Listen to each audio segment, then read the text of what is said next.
네, 박주현 대표입니다. 최근 기사에서 우리 송승헌 씨가 또 오랜만에 기사로 이렇게 많이 나오시는 것 같아요. 부동산 투자를 뭐 잘했으면 좋으련만 그렇게 썩 잘한 투자가 아닌데 그걸 또 이렇게 가십거리죠. 우리 흔한 말로 연예인들은 또 부동산 투자하면 뭐 잘해도 뭐 나오고 못해도 나오고 뭐 그런 것 같아요.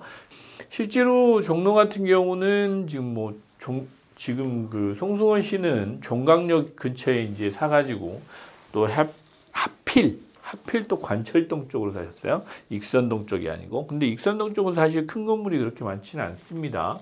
원래 이제 관철동 쪽이죠. 종각역 쪽으로 해서 젊음의 해가지고 예전에 이제 우리 그 보신각 종 있는 주변으로 그 주변으로 보면 정말 사람 많고 상권도 좋았습니다. 근데 최근에 지금 종로에서 보면 종각역 근처 종로 3가 이쪽은 익선동 쪽으로 상권이 좀 이동한 게 있고, 또 하나는 그 청계천변으로 해서 그 오피스텔 개발이 좀 상당히 많이 됐어요. 그러면서 이제 그쪽으로 지금 상권이 조금 이동해서 간 부분도 없지 않아 있다라는 부분이 이제 지금 송승헌 씨가 지금 어렵게 된 그 내용인 것 같아요.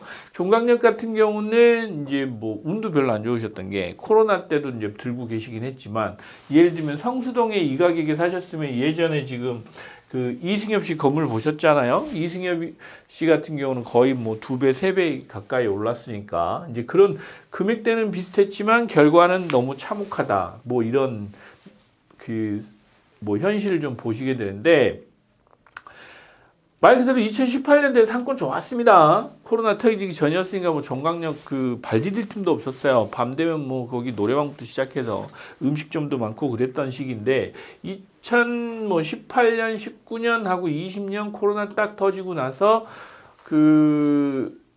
잠잠하죠. 이제 다 죽었죠. 그런데 문제는 뭐냐면 코로나가 끝나고 나서도 상권이 살아나면 되는데, 어디처럼? 명동처럼 살아나면 되는데, 여기는 실제로 외국인들 관광객이 많이 오는 지역은 아니었어요. 왜냐하면 외국 관광객이 오는 지역은 명동이나 그 다음에 광화문이죠. 광화문 쪽으로 이제 많이 가죠. 이 종각역 상권 같은 경우는 젊은이들이 또 조금 어린 친구들도 많아요. 어린 친구인데 그런 이제 상권하고 그 다음에 어르신 상권이 좀 있습니다. 어르신 상권 이제 파고다공원 맞은편이니까 종로 3가 쪽으로 해서 관철동 쪽은 좀 상권이 좀 있었는데 그 상권이 지금 익선동으로 이동을 한 겁니다.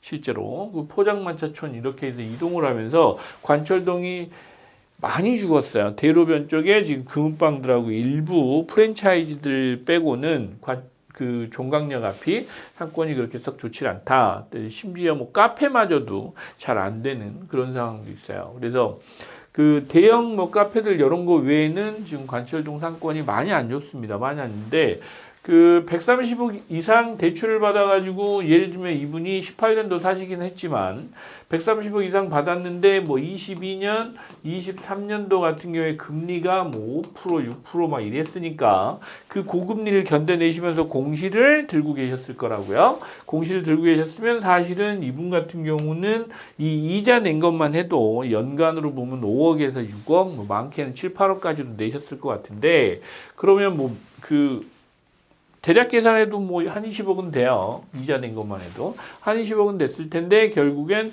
259억 5천만 원에 매각을 했다라고 하시면 뭐 시세 차익으로 보면 뭐 한 20억 정도 남아 보이는데, 뭐 20억이 남는 게 아니겠죠. 뭐 금융비용만 해도 20억은 더 될 것 같아요. 거기다가 뭐 들고 계신 기간에 임대 수익이 뭐 많았으면 괜찮은데 그렇지도 않았을 거고, 또 하나 여기 사셨을 때 취등록세 내셨을 거 아니에요. 이제 법인으로 내셨으니까 여기는 뭐 비용 처리하고 나면 양도세는 거의 안 내셨을 것 같아요. 양도세는 별로 이제 해당 사항이 없으실 것 같은데 어차피 법인이니까. 그럼에도 불구하고 전혀 이익을 못 냈다. 예를 들면 230억이면 내 돈 한 100억 정도 이상 들어가셨는데 100억을 우리 흔한 말로 좀 쉽게 생각해서 압구정 현대아파트 사놓으셨어도 이거보단 더 벌었을 것 같아요. 네, 가장 중요한 건 뭐냐? 유행 따라가신 겁니다. 유행 따라가신 거예요. 무슨 얘기냐? 투자를 하실 때 보면 궁극에는 거기가 상권이 좋으니까 예를 들어서 상권이 좋으니까 아 여기는 뭐 비싸기라도 사도 나중에 오를 거야 이 생각만 하고 가신 거예요. 실제로 지금 핫한 지역을 찾으시는 게 아니고 예를 들면 내가 투자 기간을 이분처럼 5년에서 7년 정도 갖고 계신다라고 생각을 가지시면 자금 계획을 그렇게 세우셨을지는 모르겠지만 그 결과적으로 보면 7, 8년을 들고 계셨단 말이에요. 들고 계셨는데 7, 8년 후에 내가 시세 차익을 낼 수 있는 그런 곳 그리고 내가 들고 있는 기간에 보유하고 있는 기간에도 어느 정도의 임대 수익이 날 수 있는 그런 지역을 가시는 게 맞지 않겠냐라는 생각을 하는 겁니다. 그러면 같은 종로 쪽에서 차라리 그럼 어디를 가면 좋을까요? 라고 하면 저는 최근에 강북쪽에서 보고 있는 거는 종로 3가도 아닙니다. 익선동도 아니에요. 어디냐? 동묘역 쪽입니다. 동묘역 쪽은 향후 뭐 여러 가지 뭐 그 우리 시대적인 상황도 그렇고 우리 인구 구조 변화 어떤 그 트렌드 이런 걸 끌고 갈 수 있는 지역은 신설동역과 동묘역을 저는 유심히 보고 있어요. 종로 5가도 아닙니다. 왜 종로 5가 가시면 여러분들 그 광장시장이 있어서 관심 있으시다고 하는데 해화동도 예전 같지는 않고요. 실제로 동묘역하고 신설동역을 좀 유심히 보셨으면 좋겠어요. 그쪽 가서 상권도 좀 보시고 시세도 보시고 금액 대비해서 수익률도 좀 따져 보신다고 하시면 3년에서 5년 뒤에 신축 정도 하실 수 있는 건물이 있다라고 하시면 투자로 매력적이지 않을까라는 생각을 해요. 물론 거기는 문화재가 있습니다. 그건 좀 조심하셔야 돼요. 그래서 그 동묘라는 문화재가 있어서 여러 가지 그 건축적인 제약 조건도 있는 건 분명합니다. 그럼에도 불구하고 여러분들이 3년에서 5년 뒤에 그 도시의 모습을 상상하시면서 그 투자를 하시면 되는데 오히려 저는 지금 송승헌 씨가 매각하셨다고 하는 이 건물을 이제 사러 들어가는 것도 방법이다라는 생각은 해요. 왜? 상대적으로 쌉니다. 다른 왜 그 입지를 보면 입지 나쁘지 않아요. 절맥을 해서 입지도 나쁘지 않고 가격대로 보면 주변의 시세 대비하면 그렇게 비싼 가격은 아니었어요. 한 3년 전에 제가 명동사라고 하는 그런 상황이라고 보시면 돼요. 그리고 한 3년 뒤에 한번 투자 결과도 보시자고요. 그때 지금 이 건물 사신 분은 시세가 어느 정도 되는지 아마 그 투자를 보실 때 그런 안목에서 좀 보시면 좋겠다. 그래서 저는 성수동을 안 들어갑니다. 네. 여기까지만 오늘 말씀드리도록 하겠습니다. 감사합니다.